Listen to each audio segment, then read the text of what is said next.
Okay, so it's not as dumb as it sounds. So recently, it was announced that an adult animated series based on Image Comics' Energon Universe is officially in production. The Energon Universe are adult reimaginings of familiar Hasbro franchises such as Transformers and G.I. Joe. They are brutal, intense, heart-wrenching, but still have the core of the source material inside of it. Besides from a few exceptions, they do generally act in character to their original counterparts. So with the rest of Hasbro becoming more synergized with Transformers and G.I. Joe progressively merging into one another, with both an animated series and a movie down the line, and since My Little Pony has crossed over with Transformers before, it's gotten me to wonder what a reinterpretation of My Little Pony Friendship is Magic would look like if set within the Energon universe. And yes, I'm doing a reinterpretation of Generation 4 because why would you do any other generation? So before I get into the general pitch, I first need to ask why? Why would you do this? This show is cursed to be juvenile forever. It's called My Little Pony for God's sake. And that's completely true, and I don't care. My second ever My Little Pony video and my most popular video on my channel is me pitching a My Little Pony teen series because it's fun. But I get it, it seems needlessly edgy to turn something like My Little Pony into something for adults, when before this series was accessible to all ages. But it's not like My Little Pony has never had darker undertones. There has been unsettling ideas and imagery, even downright terrifying if you look back into Generation 1. In the Season 5 finale of Generation 4, we see a variety of split timelines with gruesome outcomes. We only see a glimpse of these timelines, with heavy implications of extreme violence due to these events, such as Rainbow Dash's torn off wing, or the potential silhouetted murder of Zecora right in front of our face. Even the IDW Comics was able to get away with more intense stuff that the show couldn't. Like, Jesus Christ, their version of Chrissy is brutal. So a lot of the inherently adult elements of My Little Pony are just off screen. So just like at its core, Transformers is about war, My Little Pony, at least Generation 4, is about high concept fantasy. And some of the best of its genre really push what they can do to the edge. So I'm not going to be giving a full pitch in detail, as most of it just involves slight variations of stories that already happened in Generation 4, but what I am going to do is detail each of the main characters and talk about how they differ in this more adult version than their original Generation 4 counterparts. And don't worry, this isn't going to be super drastic. I'm not having Pinkie Pie do hard drugs or anything. The core of the original characters are still there, I'm just rearranging them slightly to fit into this more mature world. So no better place to start than the main character herself, Twilight Sparkle. Twilight was exactly the tone setter I needed to figure out how this was going to work, because I knew exactly what to take her character. So to zoom out, in this interpretation of the series, Twilight would enroll in Princess Celestia's school for gifted unicorns at about 15 or so, a few years older than her original counterpart. I'm doing this because I want to sell the undertones of Twilight being a teen mom a little bit more. This was an aspect slightly expanded on in the IDW comics, but the concept was all around softened, and Spike was ultimately raised more by an adult, with Twilight acting as an older sister that is getting used to the new baby brother in the house. But in this version, I'm cutting out the middleman because Twilight would be straight up Spike's mom. Spike calls her mom, Twilight considers him her son, the whole 9 yards. This helps contextualize their emotions a lot better than the original show, because before, as the audience, we don't know what perspective our emotions should be placed when witnessing their relationship. Are they mother and son? Are they aunt and nephew? Are they siblings? Are they friends? Just knowing how Spike and Twilight see each other adds a whole nother layer of emotional weight to the story. And with that being said, it's also a pretty big reason as to why Twilight is stressed the fuck out. She is a single mom at a prestigious school who also works as a librarian and now has the weight of existential dread of this destiny friendship magic shit on her shoulders. For someone who is so ordered and prepared, she constantly feels like her life is not in her control.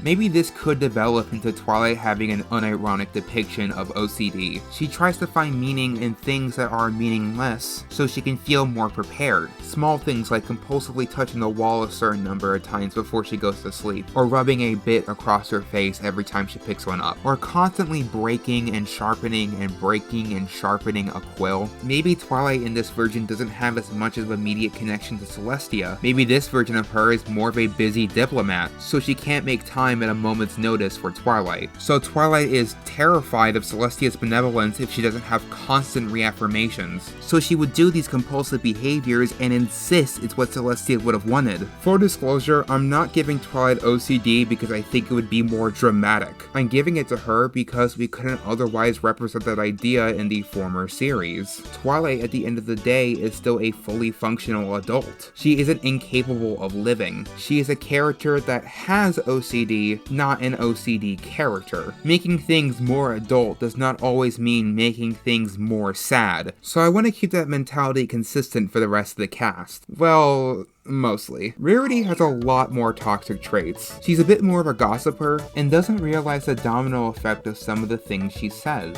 And the reason why she lacks a lot of that awareness is due to her disassociation from her actual life and the life she wishes she had. She speaks in this overly performative mid-Atlantic accent that none of her family has. And it's because she wants to be a part of this high society culture where she thinks her art and dressmaking would be more appreciated. So she has a tendency to subconsciously reject the actual friend she has, because she thinks that might impede on her chances of achieving that success she's wishing for. So to have her cake and eat it too, she would do things that are generous, yes, but often does it in a way to inform how she thinks other ponies should be, not what they want to be. So let's say, for example, she makes a really nice and expensive dress for Rainbow Dash, completely for free. How nice. But Rainbow Dash doesn't like dresses, and Rarity knows this. But for a gift as luxurious as this, it's hard to reject. And then what's worse is that Rarity then invites her to a fancy dress-up party or something. So she is then forced to wear the dress, all while worrying about sounding ungrateful to somebody who just did such a nice thing for her. In addition, Rarity's flirtatious behavior in the original series could be recontextualized to her legitimately trying to find an actual suitor. Maybe somebody from Canterlot so she can escape her life in Ponyville. This results in her having numerous empty relationships. And much like Rarity, Rainbow Dash also has a negative side to her element. You may ask, how could you possibly make loyalty negative? But the positive attributes of loyalty only really comes from who you're being loyal to. Rainbow Dash will stand by her friends in any situation. However, a conflict of interest arises when it comes to her loyalty to Equestria. You see, this universe's version of the Wonderbolts is more closely inspired by their real-life counterpart, the Blue Angels, a military flight demonstration squad piloted by members of the US Air Force. The Wonderbolts are now more an actual equestrian military branch. Throughout the early stories of this series, she would be an active member of Equestria's Royal Guard. Though she was sold the propaganda of the glamour of being a Wonderbolt, during her training and experience, she would become an equestrian nationalist, caught between the loyalty of her friends and the loyalty she has to the nation. So let's say this series does a reinterpretation of the royal wedding episodes from the season 2 finale. Maybe when the two cadences are revealed, Queen Chrysalis doesn't reveal herself until much later. This results in people being divided on who the real one is, with Rainbow Dash standing firm next to the fake cadence because she was given express orders by the royal guard to protect that one. Despite the fact she trusts Twilight and the fact that she believes that her cadence is a fake, she still honors the orders she was given. I think you guys can kind of see where I'm going with the direction of Rainbow Dash, where by the end of the arc she doesn't become a Wonderbolt, but instead does something to get discharged from her position, ultimately choosing her friends over the propaganda she was spoon-fed. Next is Applejack, who is probably one of the most interesting interpretations here, and that is because she basically wasn't changed at all. Applejack, even in the original Generation 4 show, was a surprisingly mature character. She basically was the straight man to the rest of the main 6 antics. She had a strong head on her shoulders, and her biggest worries was about financially supporting and protecting her family. I think just focusing in on those early grounded concepts is more than enough to flesh out an adult version of Applejack. Maybe throw in a couple of lines where Applejack refers to her parents in the past tense, or have Applejack relate to Twilight on the struggles of raising a child at their age, as Applejack had to effectively co-parent her little sister Applebloom after the untimely death of their parents. It's really that easy easy, but a character that was much harder to translate into the style was Pinkie Pie. How do you take a character who is the embodiment of My Little Pony and make her more mature? Her name is Pinkie Pie! So I decided to keep most of Pinkie Pie's personality the same, minus much of the reality warping, fourth wall breaking stuff, and make the circumstances around her life more mature. I looked back into her family life and found that her father, Igneous Rock, has this very Cormac McCarthyian way of speaking.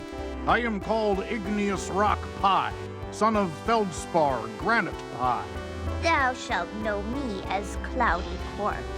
May Providence favor thee well, and to thou comfort our humble homestead bring. Where he talks in these long, overly formal, religious soliloquies. So I interpreted that as the Pie family being traditionalists of some vague pony religion. Maybe she wasn't even raised by her parents. Maybe her garish pink colors is too similar to her grandmother, somebody who the family had abandoned because she doesn't share the same values as them. Pinkie Pie would be raised by her grandmother, giving her her iconic bubbly personality. She really wants to be connected back to her family, especially her sisters, but frequently feels like an outsider due to her family abandoning her. This is probably the strongest departure, but I did it for the sake of trying to preserve Pinkie Pie's personality. And the final character who I'm going to be reinterpreting for this video is Fluttershy. I'm putting a lot of my own emotions into this one, so fair warning, I may go off the rails just a little bit. Fluttershy's anxiety in this version is so severe that she's almost a completely unfunctional adult. She struggles at a job working as an assistant at a vet due to her frequent struggles to communicate, but they keep her around because she seems to be the only one that is able to consistently calm and tend for animals. Her cottage isn't the animal sanctuary like it is in the original show. She only has one pet, that being Angel. Everything else is stuffed animals. The only reason why she's friends with the rest of the cast before Twilight showed up is just because Rainbow Dash knew her from school and she was worried for her safety. I was thinking her anxiety could be a trauma response after that fall she took during the Cutie Mark Chronicles. After the adrenaline wore off, and after she took care of the animals, she was genuinely shook to her core. Her character arc would be far more than just learning how to be more confident. It's about learning how to live, how to be carefree, how to take care of yourself. I remember myself being much like Fluttershy, and I struggled to do much of those basic adult routines, to the point where I would be mortified to do something as simple as make a phone call to a doctor. So in many ways, this version of Fluttershy would be very important to me, and it shows how a more mature My Little Pony series at heart can still allow its audience to be emotionally vulnerable, like the original series did. Not in a million years do I think something even remotely close to this will ever happen, but I believe that it is still completely possible. All you need is a group of creatives that understand the appeal of the original series. This was the general thesis of the original Energon comics, so I think this could be applied to literally anything. But now I want to know what you guys think. Could an adult My Little Pony series work? What would some of the characters and storylines look like? And should I do a part 2 where I cover even more characters in this style? I would love to know what you think in the comments below. But that's all the time I have for today. Thank you for watching.